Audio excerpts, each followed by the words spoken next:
started here.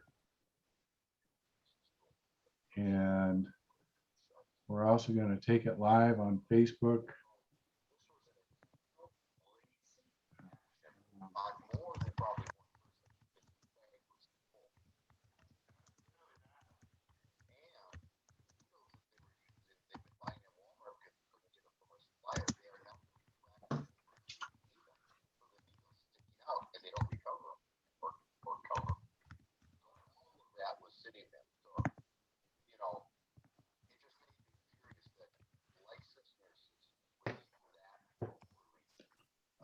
All right, I think I'm almost ready here. Thanks for your patience. I have a little sticky note on my monitor to remind me to do that. It's just, when do I need to do it? It's the challenge. So on our website, the http://dollar.com, this is for the Denver Association of Assisted Living Residences. We will have a recording of this along with the slides up there, and all of our Zoom meetings that we've been fortunate to remember to record are on there as well. If you are here in Colorado, there's some key links on here that you need to really know about if you run an assisted living residence here, and that is the number one. Here's the final draft for the Chapter 7. These are the regulations. If you are in this business in Colorado, you need to know these regulations like the back of your hand. So we've put a handy link here to get to them because they're kind of buried in the CDPHE website. There's a few other links here we have that are helpful as well. We just kind of put shortcuts in there so that you don't have to search so far to find them. Next, we have our Facebook page. I encourage everybody to join the page, even though this is Denver ALR, and we do have people from outside of Denver. This is a networking point, really. This started here in Denver, but we see it growing. We see people, I'm sure you know people from all across the nation. Again, that's pretty exciting to me. So I encourage everybody to join the Facebook page and network. It's a great place to share information and be social, and we hope to see everybody on that page. Meetup, we appreciate the people that sign up through Meetup. It just gives us another point to contact you and send you, here's a meeting that's coming up. So if you want to stay connected, make sure you do sign up for the Meetup. And I think, let's see here. Yeah, so I've covered all those. Now sponsors, and we've got a few sponsors, and we actually have some of them here tonight, so I'll let them speak for themselves. Let's start with the RAL National Association, and we are fortunate here to have in our own backyard the president of this association, Mr. Brian Pinkowski. Brian, would you like to say a few words about the association? You bet. Yeah. So we're a national organization that's representing small assisted living homes. Those are homes with 19 beds or less across the nation, about 40,000 members in all of the states. And we help them find resources they need so that they can do their marketing or their other kinds of promo services that help them improve their visibility to the public. It's tough for small ALRs to market sometimes. We also help them with advocacy, with tracking legislation, and a number of other kind of things. And we have a big national convention that's coming up in the early part of October out in Phoenix, and it'd be great if you guys can come to it. It's a lot of fun. That's where Vern and I met almost 5 years ago. Thanks. Thanks, Brian. I highly recommend everybody that is in this space to join this group. Together we are stronger in numbers. So please take the time to join it. It is a free membership, and there are a lot of benefits being part of this group. Next, Anderson Legal Advisors is one of our sponsors. If you are looking to just get your business started or tax advice, I use these guys for tax advice. They're very good at that. Pretty basic business setup and that type of thing. If you're trying to set up LLCs, they structure them for asset protection. So it's a good group to get involved with. And again, they got some really smart guys there when it comes to taxes. So something that you could look into. That's at andersonadvisors.com. Next, we have the RAL Academy. If you're just learning about assisted living, the RAL Academy, which is associated with the national group, you can find them. We have a link up here, RAL up here, and this will take you right to their website. This is a great place to learn about the business if you're kind of new to it and getting involved in it. Assisted living marketing, Peter Brissett is here tonight. And Peter, would you like to say a few words about your services? Welcome, everybody. Good to be with you here tonight. Yep, we do the digital marketing for senior care communities. It's about 85% of our business and what we do. So always more work to do. Work's never done. But if you need any help with that, we're been doing it for over 10 years now. So happy to help you out with anything that might come up. Thanks, Peter. Peter does a great job with websites. He's been the best web guy I've worked with in 20 years. So I've used him for the Dollar website and also for our own personal business that my wife owns. We've used him for that site as well. And he's helping me with my real estate website as well. So I highly recommend using Peter. Next, we have Pinkowski Law with Brian and Michelle Pinkowski, and we're fortunate to have both of them here tonight. So, Michelle, would you like to say a few words about Pinkowski Law? Sure. Thanks, Vern. Hi, everybody. So we are in Colorado, but we work with people all around the country, particularly on locating and getting started in your assisted living residence or group home, because sometimes people it's sometimes can be a little complicated to get through the zoning issue and to help planning departments or homeowners associations understand the Fair Housing Act. So that's something that we really love helping people with, because it's kind of, it's great to help people get started with their homes. And then in Colorado, we do a wider variety of things, including asset purchase agreements when you're, buying a business, or regulatory issues and licensing issues. And it's just, we're very pleased to be part of this group. Thanks, Vern. Thank you, Michelle. And I do recommend my clients to Pinkowski Law for several things, including the asset purchase agreements. Brian put on a very good presentation last month. Looking to expand your bed count, they are definitely the people to talk to. We have a client that we put into a house up in Fort Collins, and it was a little bit questionable if they could get to the count that they wanted, but Michelle helped them through that process. They're going to have a wonderful house when it's all done, and the numbers will work very well because they were able to get up to the full capacity of what that house could support. So thanks, Michelle and Brian, for helping out that particular client. We really appreciate it. Next, Grand Avenue Business Brokers. That's me, actually. I am a certified business intermediary, and I can help you if you're looking to buy or sell a business, particularly the assisted living. That is my specialty. And at A Better Way, we also have A Better Way funding, and we actually do lease options for group homes. So we'll come in and buy the property and then lease it back to the operator, and they have the option to buy it back from us in the future. We've seen this used in a variety of ways where somebody would maybe not be as bankable, or maybe they are bankable, but they've exceeded the $5.5 million limit with SBA.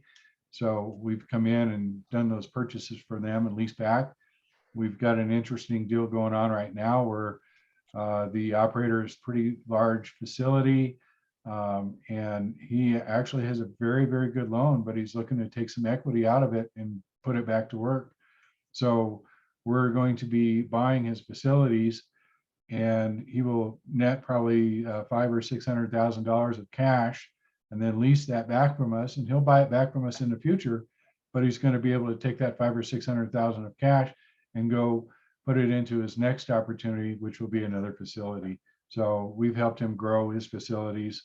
And it's just a unique way to utilize that program. Some of our recent activity, we recently purchased 4 memory care homes. That was a $4.2 million deal. Currently under contract, we've got a 48 bed, a 22 bed, and an 11 bed. and an 8-bed one in the great state of Washington. And we just closed a 16-bed property. It's actually 2 homes in Maryland. So that was a purchase that we just did as a lease option in the last month. So again, if you need any help, then give me a call. My contact information is in the chat screen. I do have one more to announce. I do have back on the market. This is in Grand Junction. It's 43 beds. 4.3 mil is the asking price today. And it's a nice setup of homes. So if you guys have any interest in something out west on the western slope, then give me a call. Next, news from Cala, and Tamara, our presenter tonight, is actually part of Cala as well.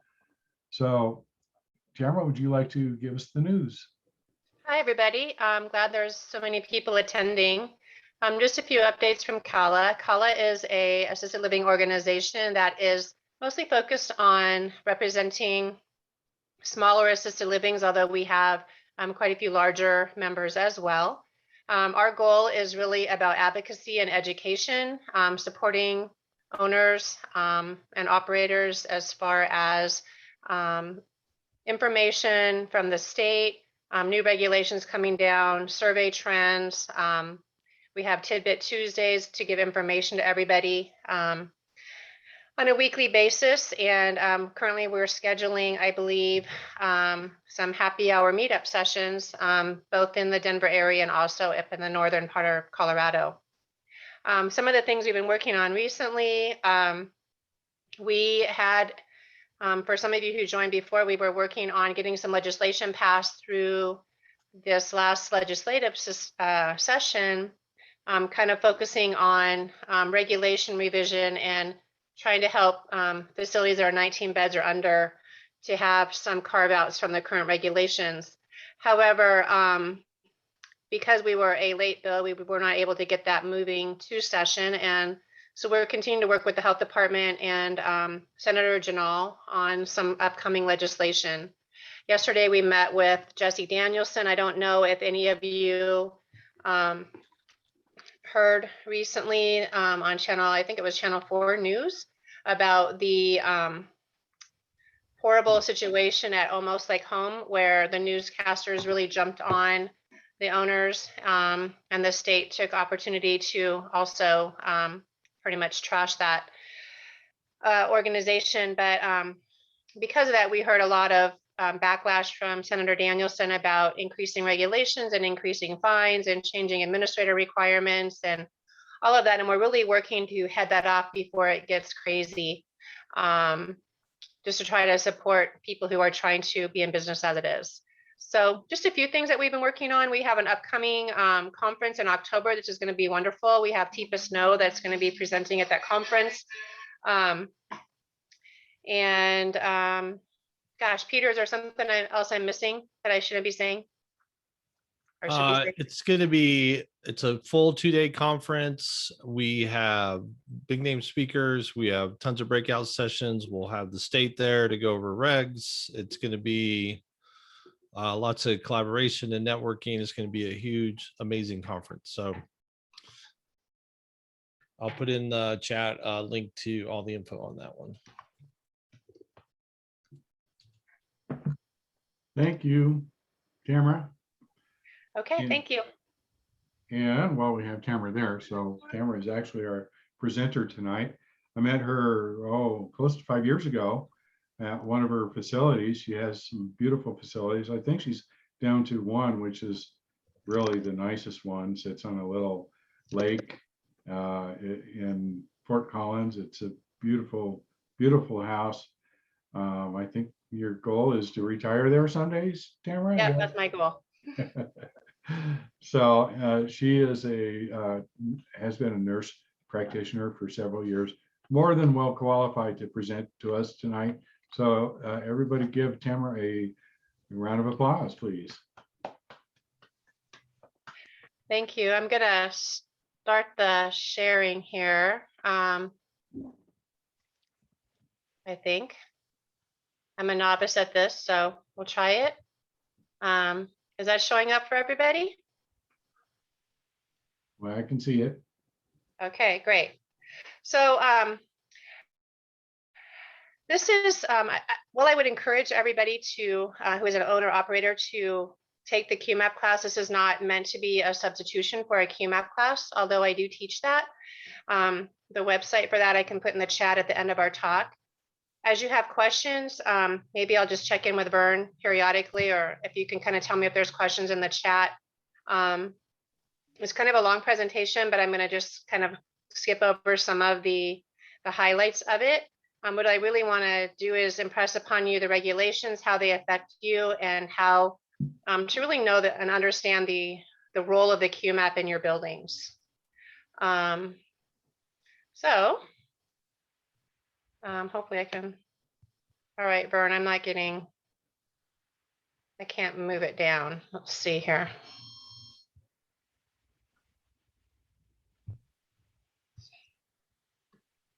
Oh, maybe I'm good. Okay. Okay, so just an overview, talking about MARS, CMDDs are compartmentalized medication delivery devices, whether they're blister packages or MRBs. We'll talk about prescription, non-prescription medications and what are some considerations about that in your facilities.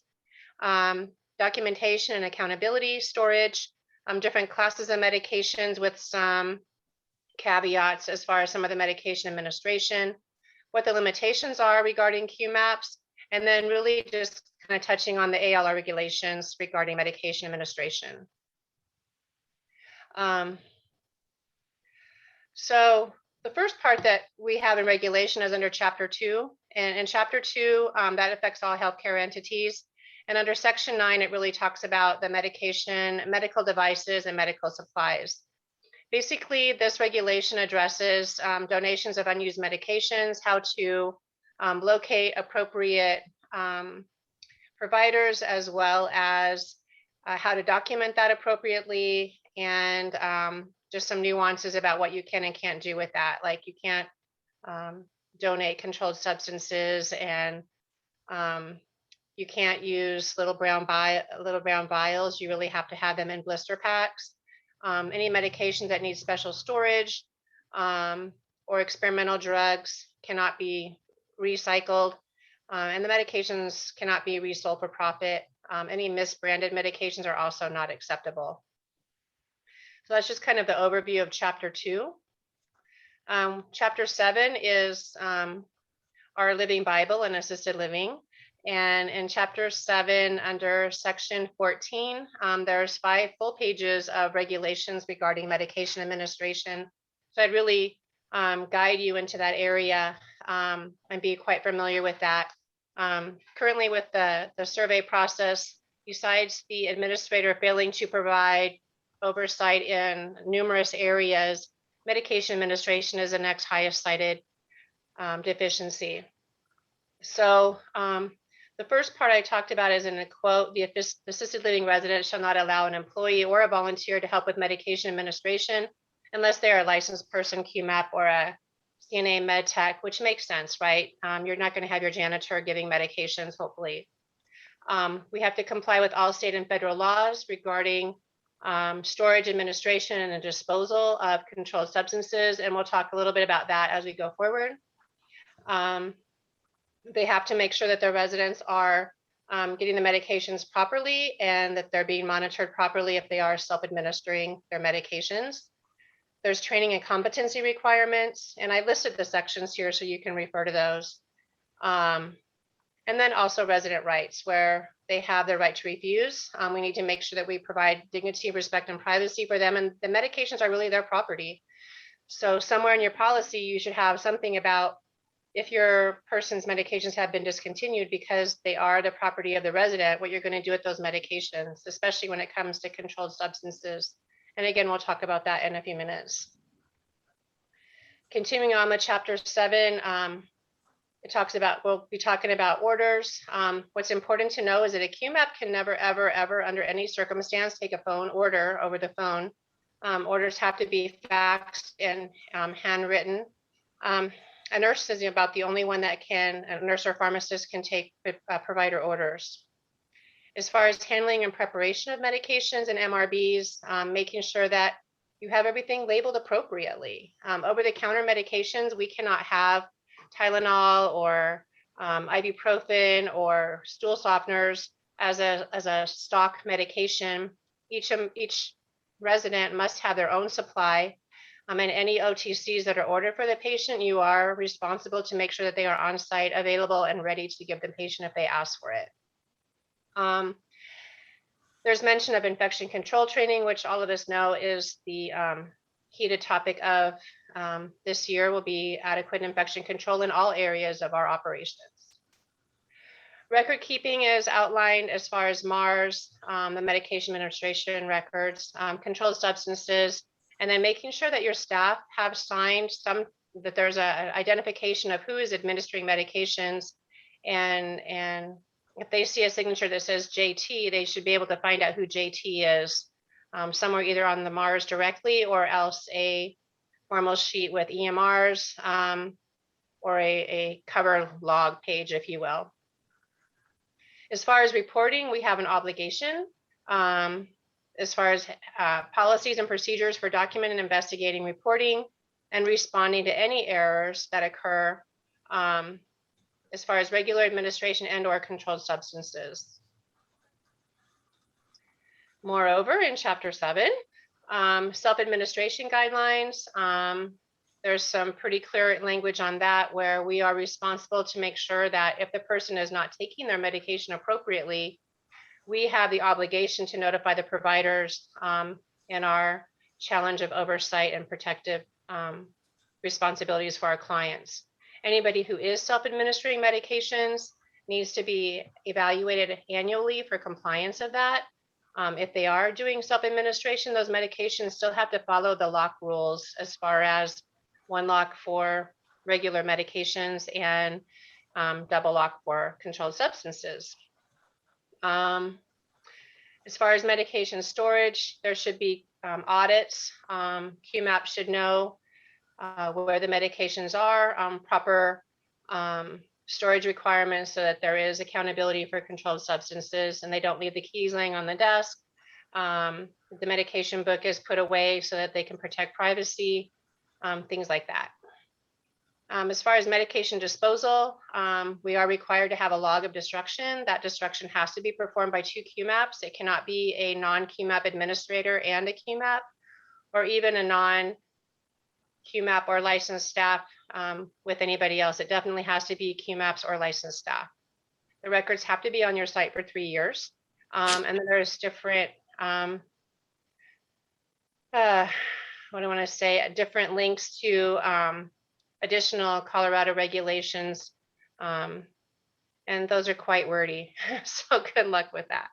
It has to do with destruction of like toxic chemicals and the disposal sections that most of us don't deal with, but we have to be aware of it. Oops, sorry. And then we have Chapter 24, where the facility has to ensure that there is a qualified medication administration person on site anytime that medication can be administered, including when there are PRN or pro rata medications ordered. So if you read that, you could say, well, if I don't do my meds between 10 p.m. and 6 a.m., I really don't have to have a QMAP. If you have any PRN medications that could possibly be administered, there's no way that you can get by that, and I wouldn't recommend fighting that with the state. You really have to have a QMAP on 24/7 or a nurse. They really are looking at background checks. A lot of deficiencies lately regarding background checks and CAPS checks. So make sure that you're doing that prior to encountering the staff with residents. Disclosure statements have to be signed and kept on file to be sure that you haven't hired a person that has had their license revoked or suspended from a nursing or pharmacy or physician, and now they're coming to your buildings to work in a QMAP capacity. That's one thing I always look at is if I have a nurse who's looking to work as a QMAP, I always wonder why. What is the situation that you're not working as a nurse anymore? There is a link for QMAP verification. It is your responsibility as a administrator that when you hire somebody, you need to go to the state website and print off that you have verified that they are indeed on the registration for QMAP. As a QMAP instructor, once we have passed somebody through our course, we have to pay their money to get them registered, and then we provide the information so that they get linked on site. If you have somebody that you know that did go through a QMAP course and you're not able to find their information, you might reach back out to the instructor who taught the course, because maybe there was a typo in the transmission somewhere along the line, and we can certainly rectify that. Training got a quick programs. question. I'm sorry? Just a quick question. I'm not used to that term QMAP. I don't think that we use that in Alabama. What does that stand Sorry. for? QMAP stands for Qualified Medication Administration Program. In the Okay. state of Colorado, it's a 8 to 16-hour course that you have to pass with certain specifics from the state. Though we have training entities that are approved and assigned to be able to teach the course. Okay. Sorry. That's okay. Practice standards as far as labeling, there has to be legible labels on all medications. If the label is wearing off, the medication should be destroyed. Discontinued medications, expired medications, all of that, documenting the return and disposal instructions are outlined in Chapter 24 as well as in Chapter 7. And then as far as using medication systems for administration and documentation, so it's kind of a highlight of Chapter 7, but there are a few extra things that you should be familiar with in Chapter 24. And Chapter 24 is only like a 10-page document. So, so before I go on to this point, is there any questions? The information that you're covering, is this regulation specifically for what state? It's specifically for Colorado, Okay, that's what I thought. but I Mhm. bet that there are similar regulations Yes. in your state too. So hopefully you can extrapolate some information that will be helpful for you. I just want to make sure that people that are working in Colorado are fully aware of where the regulations are, and that there's more than one that you need to be looking at. And because they when they come out to survey you, they are privy to using all three chapters to check you out. So first I want to talk about the difference between prescription medication and non-prescription medications. And essentially really the difference is that prescription medications are ordered by a licensed provider and dispensed by a pharmacist. Just because I, as a prescriber, would order vitamin D doesn't mean that vitamin D is now a prescription. It doesn't require dispensing by a pharmacist unless you're getting a specific dosage that's at 50,000 units a week, perhaps. These medications are covered perhaps by insurance or Medicaid. Sometimes they'll have a copay. Sometimes there's a prior authorization. So what I tell people is when I'm teaching a QMAP class is allow at least 7 days between the time that you might be running out of a medication and the time that you reorder it, in case there is a prior auth or something that needs to be done from the provider's office. This allows you time so that you won't run out of medications in the interim. The law does require immediate use packaging, so bottles, inhalers, ointments, and those have to remain labeled. It's very common for people to take an ointment or an eye drop out of the box and then leave the bottle in their compartment and throw the box away. And now you have a non-labeled medication that you're trying to administer. So make sure that you train your staff to don't throw those boxes away, even though they kind of get banged up a little bit between all the opening and closings of the boxes. Obviously, and I think this is common sense, but you cannot give medication to any other person that's not prescribed to. It's a federal law to give medications to other people. My mom had a person that she just ran out of her medication. My mom was going to give her some of her medication. I said, don't you dare do that. As far as prescription medications, again, sometimes medications can be repackaged. Tablets or capsules from vials into blister packaging. This generally has a 1-year expiration date, but it needs to really be documented clearly what the expiration date is. Typically, medications are 1 year from date of fill. If you're getting PRN medications like Tylenol or ibuprofen packaged in a blister package, probably those are only going to be, the expiration will probably turn up in about 6 months. Manufacturing packaging also usually only has a 1-year expiration. And so if outside of the 1 year from date of fill, if it is in its original packaging and there's a 2-year expiration, then we would go with that one. Any general medications, when you get those from the provider, generally they allow refills for up to a year. As far as controlled substances, I broke this down in schedules just because when it comes to working in facilities and knowing how to operate with pharmacies, I think it's important that you know Schedule 3 through 5 controlled substance products are like Vicodin and Ativan and Ambien, Tramadol. All of those, while they have abuse potential, are less than Schedule 2s. The Schedule 3 through 5s can usually be refillable for 6 months without having to get a new prescription every time or calling the provider's office. Schedule 2, however, because they are higher abuse potential, and these include the amphetamines, OxyContin, fentanyl, Adderall, those can only be filled 1 month at a time, and they have to have a handwritten or e-scribed signature directly from the physician's office to the pharmacy before they can be filled. So if you have somebody on a seizure medication like phenobarbital, for example, and the patient runs out Saturday morning and you can't find a provider that's going to hand deliver a script for you, that could be quite problematic. So just remember, again, when I told you the 7-day window, that's going to be helpful if you use that for all types of medication, but especially for controlled substances, you really need to be aware of the Schedule 2s. In addition, it is a requirement that facilities have a policy in place for accountability and processing for any concerns for reporting, as well as follow-up investigation of drug diversion.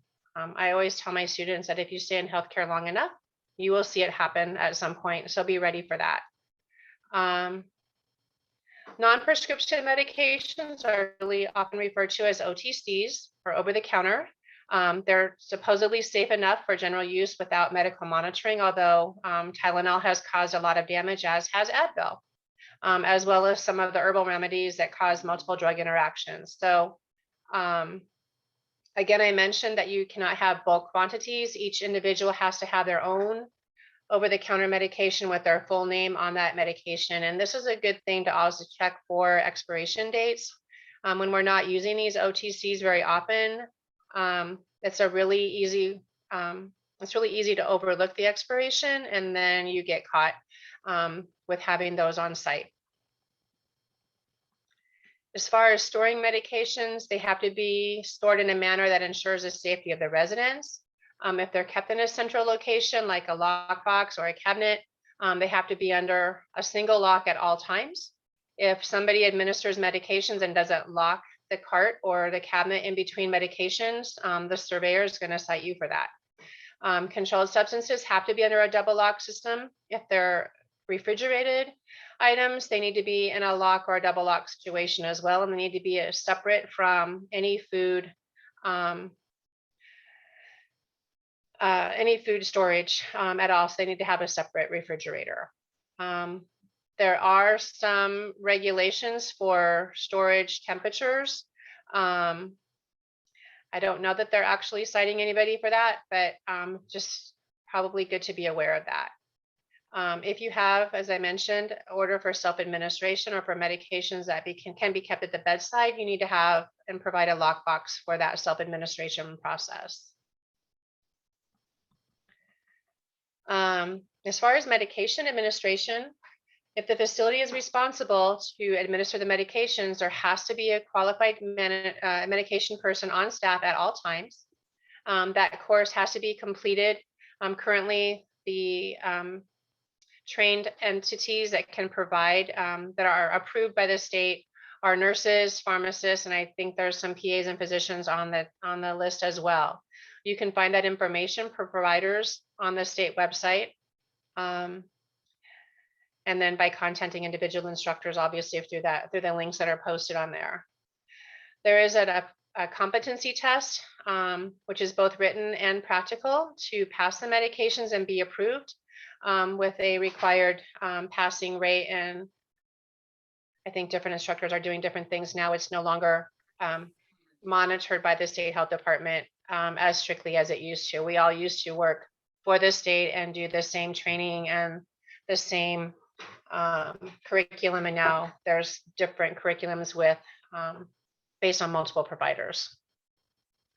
So besides passing the test, they also have to be able to read and understand information and the directions printed or written on the label. So if they can't understand English and it's in English, you have a problem. As far as documentation, you can only administer medications that you have orders for. They have to be documented as to when they are given on some type of a record, either a electronic medical record or a paper MAR.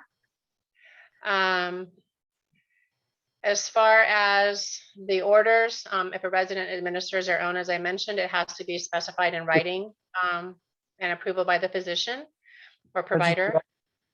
I'm sorry? Sorry. Is there a question? No, I'm sorry. I was reading out loud. Sorry. Okay. As far as telephone orders, again, I told you that this can only be through a licensed professional. QMAPs can never, ever take telephone orders. And sometimes we get into that situation.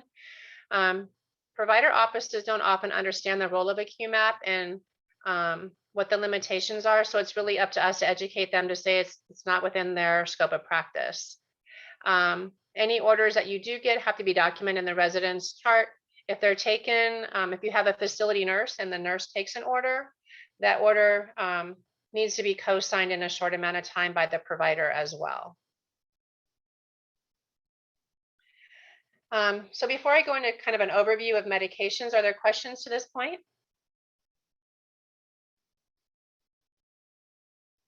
Everybody sleeping?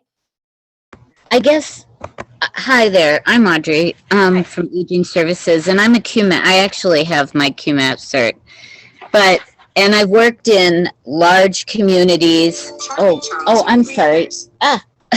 Sorry. But I'm very well educated. I've been in aging services for many years and serving as a QMAP, and I'm sorry, it is a mega dangerous job. It's very extremely important, as everyone knows.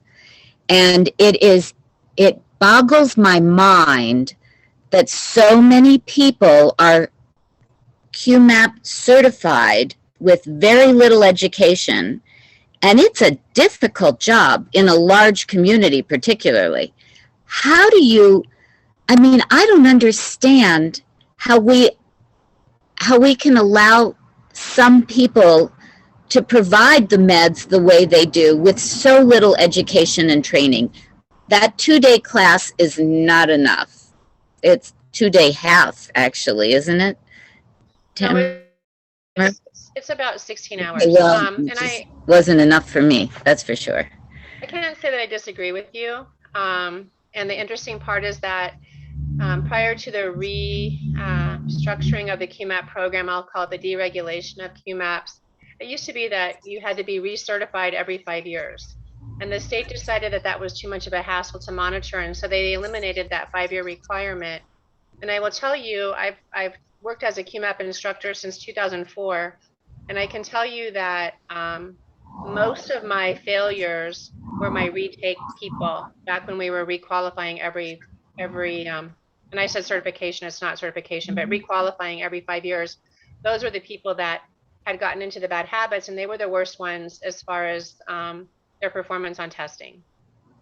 So all I can tell you about that is, yeah, we're not trying to train many nurses. We are trying to make them safe with very clear guidelines. And sometimes there are situations where the guidelines get muddy, and that's the role of the administrator and and really to be on top of and know the limitations of their QMAP staff and to seek extra training. You know, we have done in-service for staff for just kind of my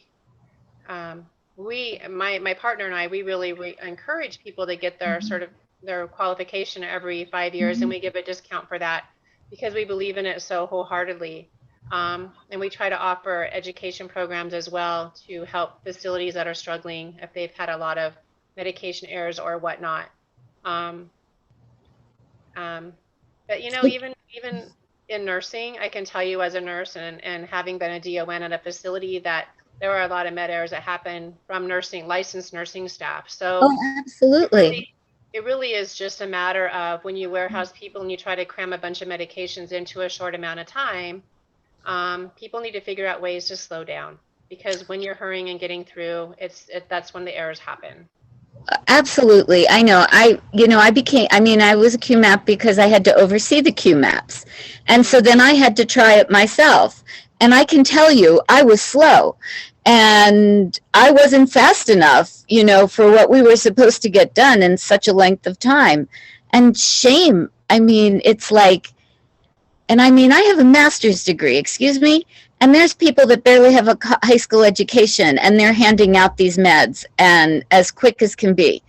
It's like, good for them if they're doing it right and doing it well. I applaud a lot of QMAPs. I mean, it is a tough job, but it is scary. It's so scary that you even agreed. I don't know what else to say, but thank you so much for your information, Tamara.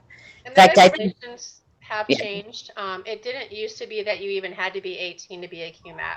So the regulations have stipulated that you have to be at least 18. Yeah.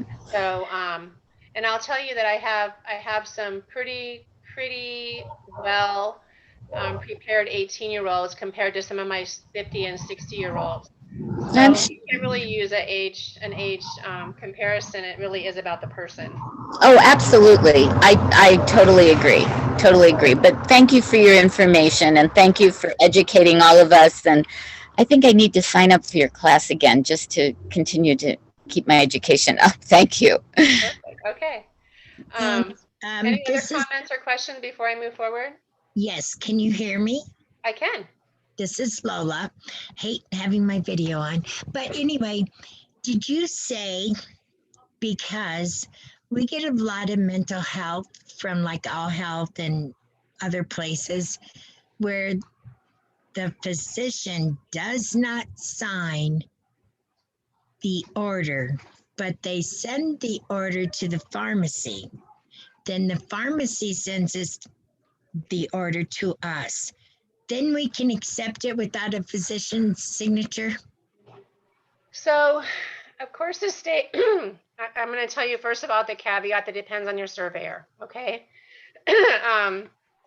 As long as the medication was e-prescribed from the provider to the pharmacy, and the pharmacy can send you a copy of that e-prescribed order, then I think you've crossed all your T's and dotted all your I's. Is it the best format to use? No, but it's better to have that as a backup than to have your clients be without medications. And one more.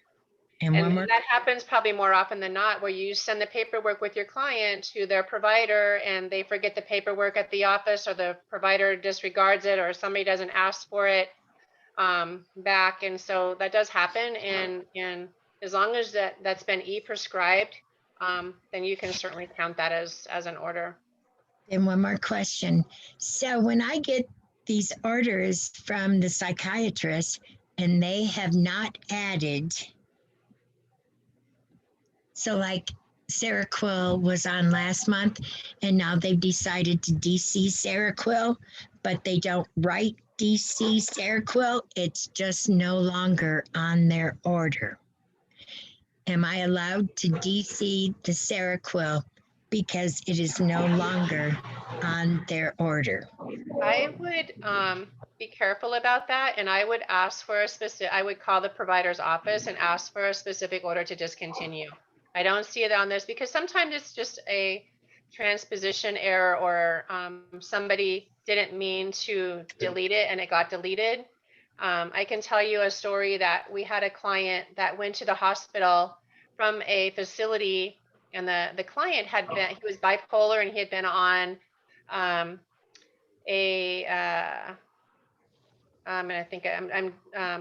lithium for medication management, and he was toxic from the lithium with his kidneys, and so that had been discontinued. But at the hospital, when they reconciled his medications, he came back to the facility with lithium on his orders and received lithium for about almost a month before somebody found that it had been discontinued and questioned it. So I would always, if in doubt, you always get another.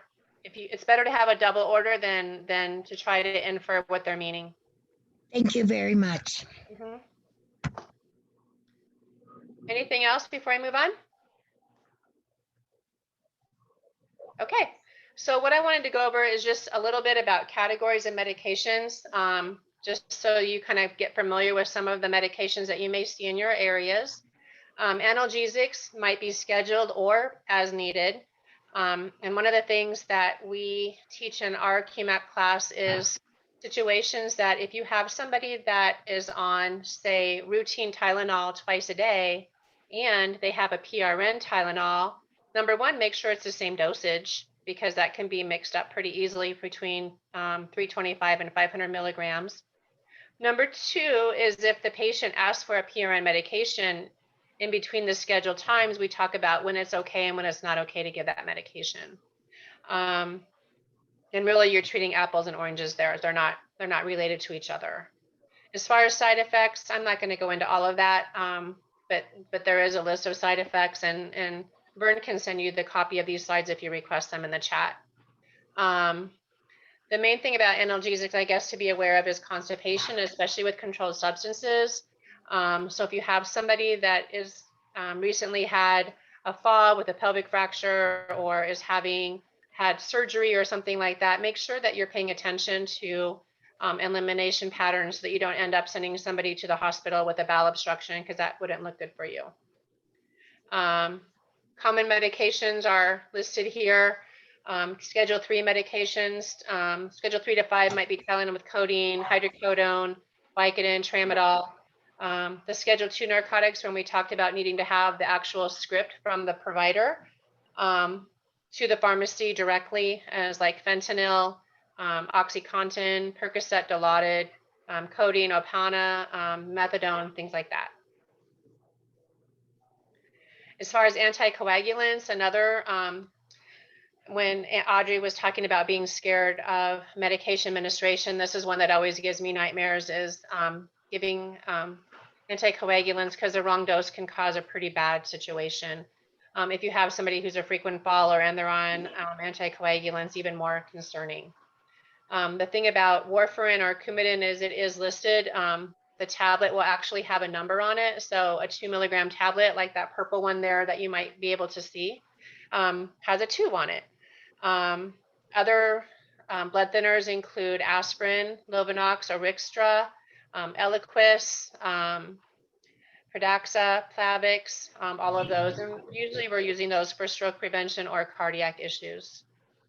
Watch for bleeding and bruising. So if you have a person who's an easy bruiser and you're having to do investigations for injuries that you are not suspecting or that you don't know of, it's your responsibility to prevent that recurrence of issues. So if your person's hitting their bed headboard every night, and that's what you've alluded to, the bruising etiology, then there should be something in your QMP that's addressing that headboard and recurrent bruising issue. Anticonvulsants are for seizures, also mood stabilization. They can cause drowsiness and mental status changes. Sometimes we use them also for chronic pain. Examples of those, Dilantin, Tegretol, Trileptal, Lyrica, gabapentin. So those are just examples of that. And if they're being dizzy or drowsy, they're going to be a fall risk for you. So be careful for watching for that on your care plans and patient encounters. Antidepressants, sometimes we use for antidepressant and or a benefit of anti-anxiety. Sometimes we'll use antidepressants to help with chronic pain management. We might use it as an adjunctive to promote sleep. We might use it as an adjunctive to stimulate weight gain and appetite. Drowsiness, sleep changes, could be constipation. Some of these medications, hopefully you're not seeing in your building, such as Elavil. It's really not a good medication for older people, but it still gets prescribed pretty often for chronic pain. Paxil has its own set of side effects. If you miss one dose, it can cause increased issues with dizziness and falling. So again, just some examples of what you might see. Anti-diabetics and insulin, they work to reduce blood sugar levels, and there has to be some level of monitoring. If you have somebody that's on insulin or some type of insulin substitute, you need to make sure that you have the availability should their insulin or their blood sugar drop too low.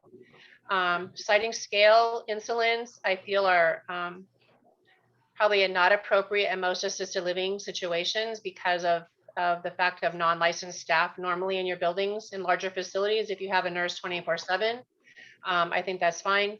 But in other facilities where you have a nurse from 8 to 5, what happens when that person has a reaction and there's nobody to truly assess them? The one thing about QMAPs is we cannot allow them to assess or make judgments. And so everything really has to be matter of fact and clearly outlined. If they have insulin, they have to be able to inject it themselves or have a nurse that comes and does their insulin. QMAPs can never, ever, ever inject or dial insulin. I was quite embarrassed. I told you I've taught this class for 17 years, and I actually got cited on one of my staff dialing insulin. And I was like, what are you doing? You took my class, you know that you can't do that. And their manager had told them it was okay to help the resident dial the insulin. I'm like, oh my gosh, are you kidding me? So just to make sure, there have been people out there in practice that are still dialing and giving insulin with just a QMAP qualification. Can I ask you a Cameron? question? Uh-huh. So the glucon pen, are we allowed to use the glucon pen? If you've called 911 and the person on the phone tells you to give it, then yes. Thank you. And mostly that's just with an EpiPen as well. You can, the same thing as if you have a person who's had an allergic reaction, anaphylactic reaction, and you're on the phone with 911 and you are instructed by the 911 dispatch to give that, then that is the only time you are allowed. Thank you. Tamara, is it Yes. okay to have a QMAP just monitor that they're dialing correctly? Yeah, they can verify. So, one thing one of the things I ask my students is like, okay, so I have a lady in my building who she has macular degeneration and she's diabetic, and she can't see, but she's supposed to give insulin with a pen. What do you do? And they kind of look at each other, and I show them that when you dial the insulin, it actually clicks for each unit. So as long as the patient can count the clicks and then verify, hey, does this say 10? And they can say yes. They can't say add one more, take 2 away, but they can verify the accuracy at the moment if the patient has self-dialed. Thank you. Antipsychotics, these are mood altering I'll just say mood altering medications. In assisted living, well, first of all medications, when you give medications to the clients, they have to be able to consent and participate in the consumption of the medication. They also have to be able to know that they are receiving medication and what that medication is for. So if you have somebody who has dementia and you are trying to give them their congestive heart failure medication, and and they won't take it by your attempts to provide it. It is not okay to hide the medication in any substance and pretend like there's no medication in there. That being said, if the patient asks to have medication placed in something so it's easier for them to swallow, and you're not changing the integrity of the medication, meaning you're not crushing it or opening up a capsule or anything like that, then that's fine, as long as a patient knows that the medication is in there and what you're giving them, and then they're consenting and participating in that. If you have a client, on the other hand, who can't swallow medication and you're needing to crush the medication, at that point you have to have a provider order, because some medications are specifically coded and have different release mechanisms that will prevent some medications from being crushed. So sorry about that caveat. I should have said that at the beginning. As far as the antipsychotic medication, some of the names that you might see, Thorazine, Zyprexa, Risperdal, Seroquel, Abilify. I'm going to add Ativan or lorazepam in here as well, especially since some of us take care of hospice patients. What you need to know is that in an assisted living, the QMAPs again they're not trained in assessment or judgment. And so if you have an order that says give Ativan 0.5 milligrams for agitation, all of us on this call would have some definition of agitation, and it wouldn't necessarily be probably not consistent based on our own experiences. However, if you had an order that said may give Ativan 0.5 milligrams for biting, kicking, screaming, and peeing in the plant, and your client is doing something like that, then you have some very objective data that you're observing, and you're documenting that you could give that medication. So we really have to be sure that we have specific guidelines for any PRN administration, especially of antipsychotics. If the patient is having any PRN for like pain with ibuprofen or Tylenol or tramadol, they have to be able to say, I'm having pain, and it's okay if the QMAP says, well, you have some Tylenol, would you like some? And if the patient says, yes, I would, then we've had the request and the consent and participation. It gets a little tricky when you have a hospice patient who's on end of life, because you're not going to have somebody suddenly wake up and say, oh yeah, hey, my morphine's worn off, can I have some more? So that's where we really get into the scheduling of medication, so that there's no need for any interpretation or misinterpretation requiring some type of assessment or a judgment on their part. There was something that jumped into my head and I forgot, so I will come back to it when it comes back to me. Anti-inflammatory medication may be for gout, might be for bronchitis. Side effects can cause some stomach upset, bleeding in the stool, and also kidney function changes. So paying attention if you're seeing somebody who's maybe having some side effects, at least you'll know that something may not be right. And I think that the rule of thumb here is anytime you see something that might be related to a medication, to let the provider know, because they can't do anything about it if they're not being informed. Antihypertensive medication. This one is a tricky one, I think, in assisted living, because I think sometimes we get orders to hold medications for blood pressure. Don't give metoprolol for blood pressure greater than 120/80. Well, what happens if the blood pressure is 120/90? Do they hold the medication or do they not? And now you've set them into a situation of judgment or assessment. We need to be really careful about that. Oh, back with the analgesics. Now I remember what I was going to say. If you have a client who has multiple analgesics on their PRN list, so maybe they have Tylenol for PRN pain, and then they have tramadol PRN pain, and then they have hydrocodone PRN pain. You have all three of those. At what level of pain? Who has to determine what they get that time? If the patient just says, honey, I just want a pain pill. Now you've put that QMAP into a role of assessment or judgment.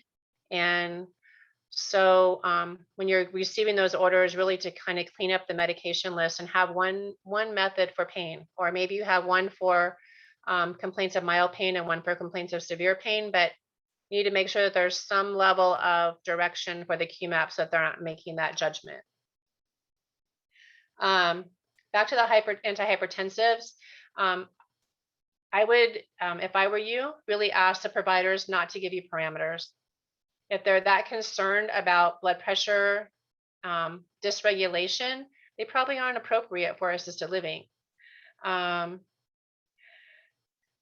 So just kind of being aware of that. And also, QMAPs aren't trained to take vitals in the QMAP class. So unless they are CNAs or they have had additional training at your facility by your facility nurse, you need to be careful on what level of expectation you're having for them. Sedatives and tranquilizers, a lot of these are going to be scheduled 3 to 5. So just making sure that they have abuse potential and they need to be accountable as controlled substances. And then again, with special instructions on how to administer the medications. If the client says, hey, I want that little white pill that calms my nerves down and makes me feel better, it has a, you know, the care plan, it says Ativan is her little white pill for calming her nerves, then at least you've addressed that, and that the patient may not know the name of the medication, but at least they know what it's doing for them and that they're requesting it specifically. Marijuana, if you are receiving any federal funding, you cannot have marijuana in your building and expect to get that reimbursement. It was approved for medical use in 2000 and 2012. We were able to use it for medical use. Make sure you know, if you're getting, like I said, federal funding. The other thing is make sure that you're looking at your liability insurance, because some liability insurance will not cover you if there's a marijuana related incident that happens. If you are allowing marijuana, you need to make sure you have policies as far as how you're going to account for it, who's going to administer it, where it's going to be used, how much is going to be allowed to be kept on your premises, and things like that.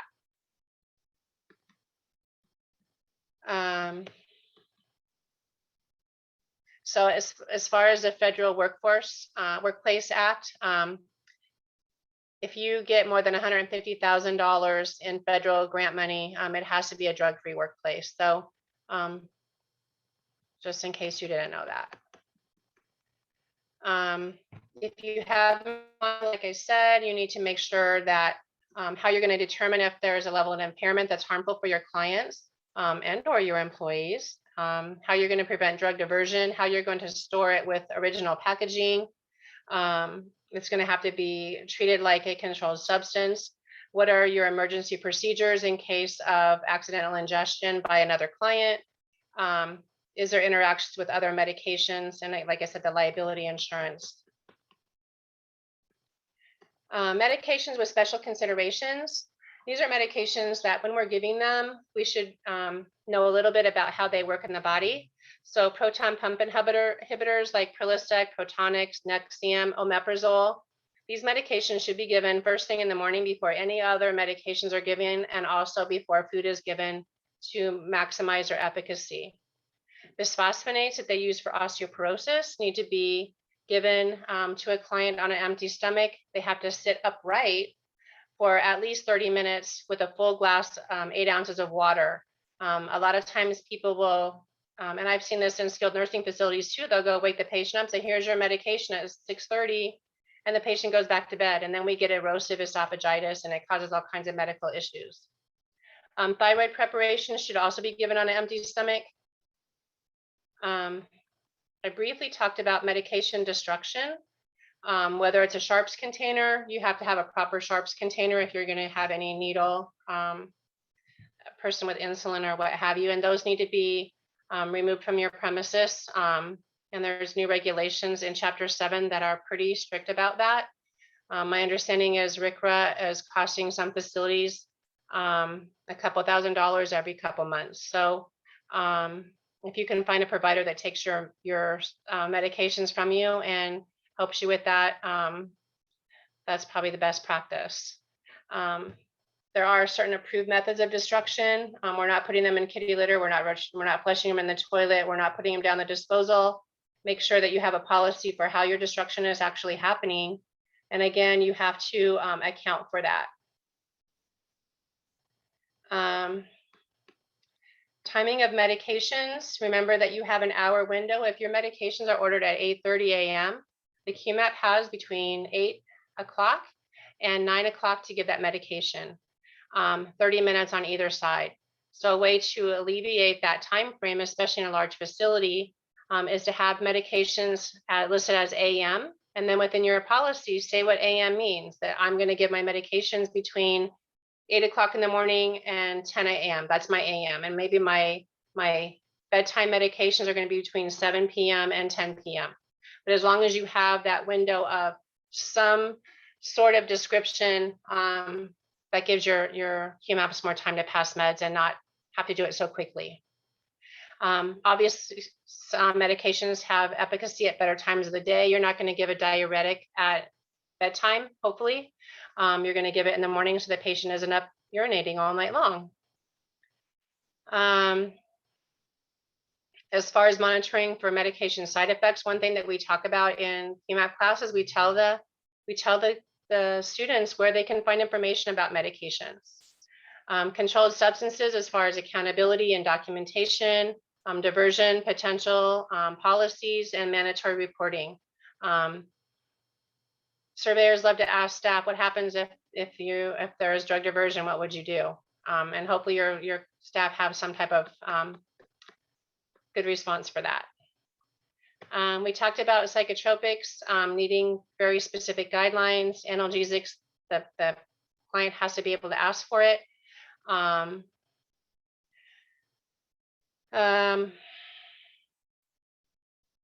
we talked about the special monitoring. I'm just kind of rushing through this because I think I've talked more than I should have. Medication compliance checklist, just some more things to think about. And CALA also has some updates on medication checklists for the members. But do you have orders signed for all your medications? And are they current? Are the PRN medications labeled? Do you have any expired medications? Is there a policy that you have on when a medication is ordered from the provider, how quickly the medication is going to be delivered to you from your pharmacy? About your storage potential or all of your storage policies, what you do for discontinuation, as mentioned, drug diversion. How do you retrain your QMAPs and ensure competency?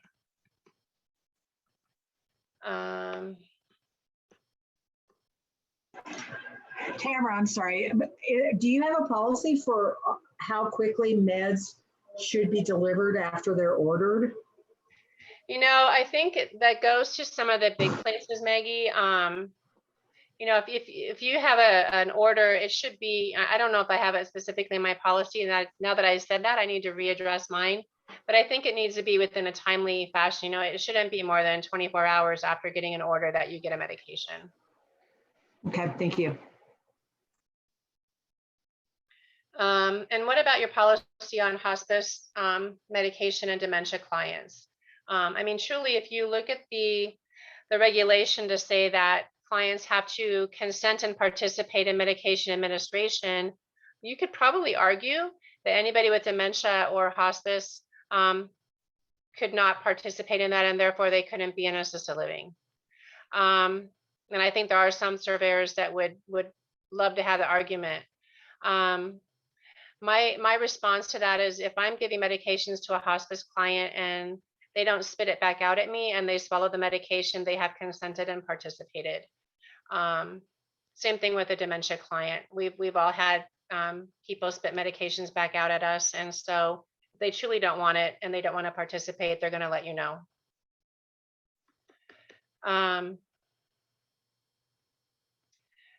At the end of this, and if you ask for it through Vern, there are some sample forms for drug destruction and controlled substance accountability. And that's what I have, and I guess I talked for quite a while. Any questions?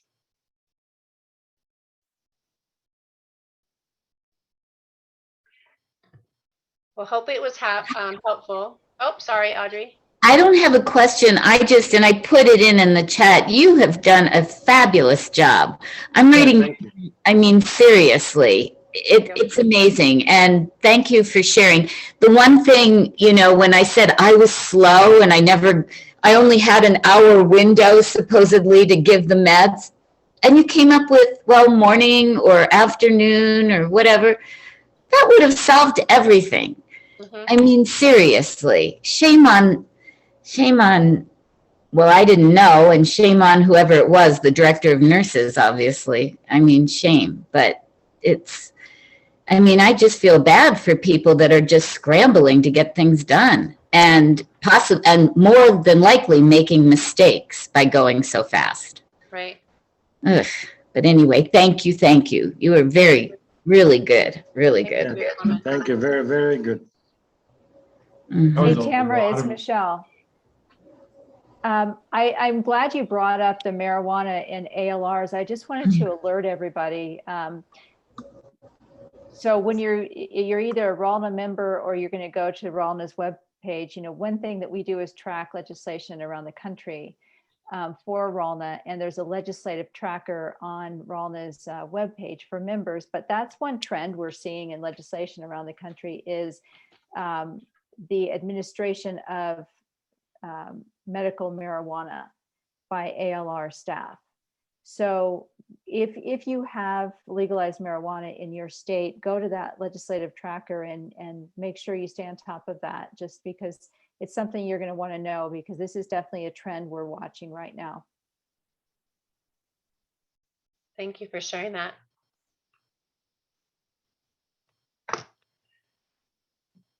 Anybody else? If it's not too hard, too difficult, could Michelle put that? The Rama or whatever it was she said? Ralna. Michelle, can you put that in the chat? Sure. Thank you. I'll just show you the form. So this is a sign-off sheet for controlled substances. And in my facility, and what I tell students when they're in class is that if you're counting with another QMAP, the oncoming person should actually be counting the medication, and the offgoing person should be looking at the count number. But the oncoming person needs to make sure that that number is what they told the offgoing person, because once they sign their name on this, they have assumed all responsibility. And if the count is off at the changes shift, it's too bad. They've assumed it. And it is a mandatory reporting. And if the count is off, law enforcement has to be notified. Nobody goes home until law enforcement comes out. There is a case report, and you have to report that to the state. Probably none of us want that on our report card that we have drug diversion in our facilities. This is just when you're getting controlled substances, as far as a log of the medication.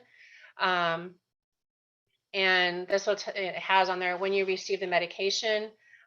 You can add medications to this sheet when they come in with a new quantity.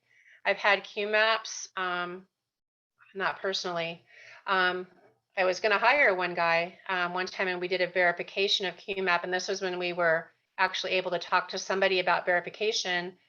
And when I called to ask about this particular gentleman, the QMAP coordinator said, "Oh." And I'm like, "What do you mean, oh?" And so what was happening is this kid was working for facilities, large facilities, targeting them. And when the medications came delivered, you would get your bubble blister packet of OxyContin, for example, and then a count sheet with it. And this gentleman was signing a scribbled name on receipt of the medication. And as they should have, they ordered it 3 or 4 days ahead of schedule in case they needed to get verification or whatever from the provider. But this kid was taking the count sheet and the bubble pack and putting it in his backpack. And by the time people were coming around to him, he was already long gone to the next facility. So he had a pretty good scam going on, and it took a while to catch up with him.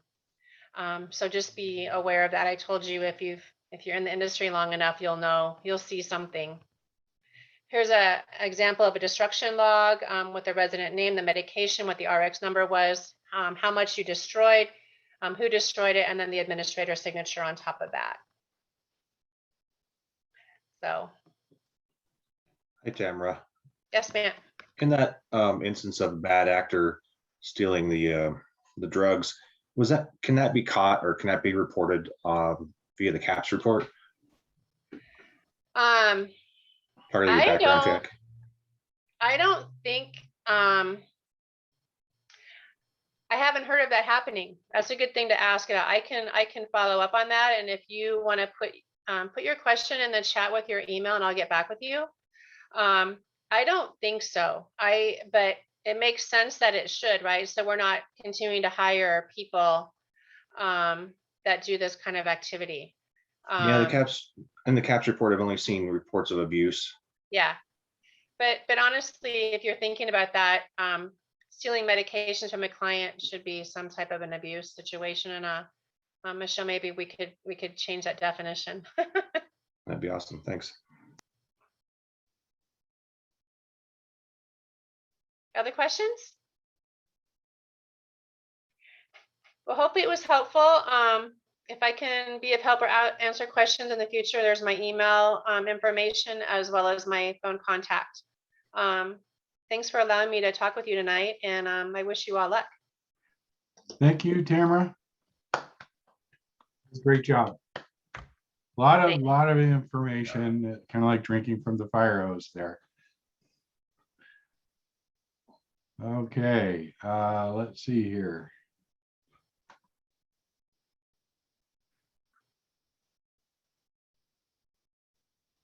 So next, we have haves and wants. This is an opportunity for anybody in our group to, if you have something that you want to share with the group, if you have a service that you'd like to present to the group, if you're looking for a deal, if you are looking for something. So haves and wants. Does anybody have or want anything that they would like to share?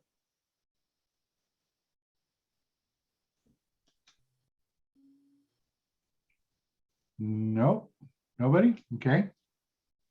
Well, Vern, I always can say something. Yes, you can. Thank you, Michelle.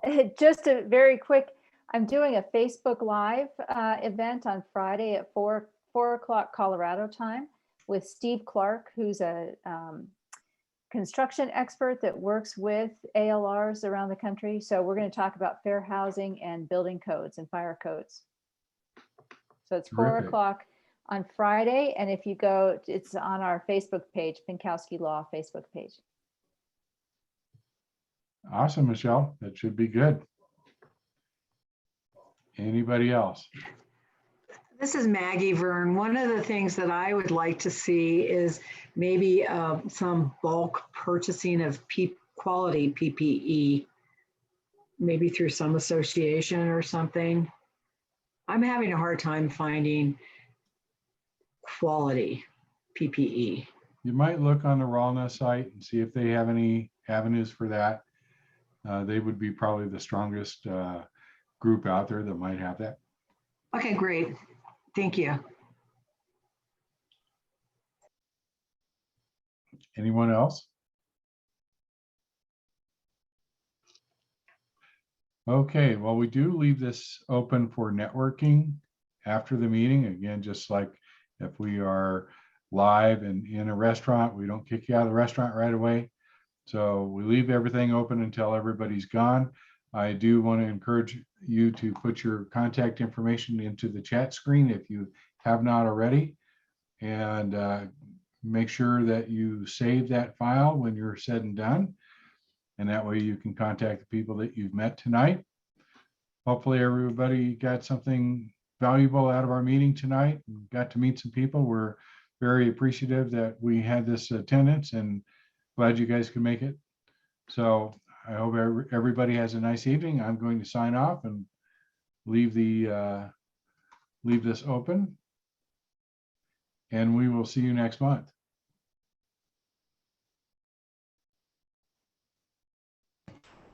Thank you, Vern. Bye, everyone.